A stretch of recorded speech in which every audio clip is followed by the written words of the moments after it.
सोचो, एक गेम है जिसमें अगर तुम गलत हुए तो नुकसान लिमिटेड है और अगर सही हुए तो प्रॉफिट अनलिमिटेड। इस चैप्टर का पूरा कॉन्सेप्ट इसी एक लाइन के अराउंड घूमता है, टेल यू विन। इस चैप्टर में मॉर्गन हाउसल बताते हैं कि पैसा कमाने के लिए हर बार सही होना ज़रूरी नहीं होता।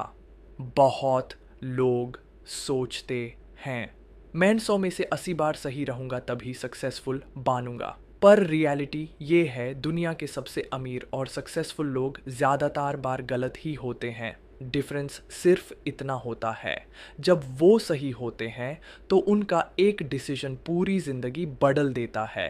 एग्जाम्पल, वेंचर कैपिटल फर्म्स को देखो, वो 100 स्टार्टअप्स में इन्वेस्ट करते हैं, 50 फेल हो जाते हैं, 30 थोड़े बहुत रिटर्न देते हैं, 15 लॉस भी करा देते हैं। पर सिर्फ 5 स्टार्टअप्स ऐसे होते हैं जो इतना बड़ा रिटर्न देते हैं कि बाकी 95 का लॉस भी कवर हो जाता है और फिर भी प्रॉफिट बचता है, यानी 99 गलतियां भी माफ़ अगर एक डिसीजन बड़ा सही हो गया। स्टॉक मार्केट में भी यही होता है, हर ट्रेड प्रॉफिटेबल नहीं होती, हर स्टॉक मल्टी बैगर नहीं होता।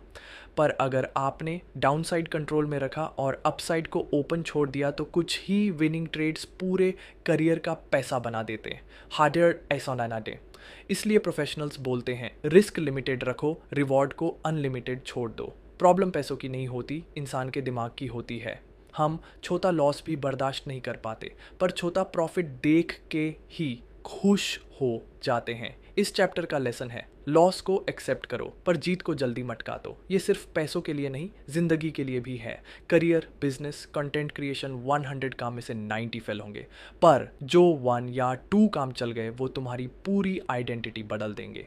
इसलिए हर फेलियर से घबराओ मत, बस इतना ध्यान रखो, गिरने पर ज़्यादा टूटना नहीं और ऊपर जाने पर रुकना नहीं। ये चैप्टर हमें सिखाता है जीतने के लिए परफेक्ट होना ज़रूरी नहीं, स्मार्ट होना ज़रूरी है। ऐसी गेम खेलो जहां हार में ज़्यादा नुकसान ना हो और जीत में लिमिट ही ना हो। टेल यू विन, बस गेम में बने रहो।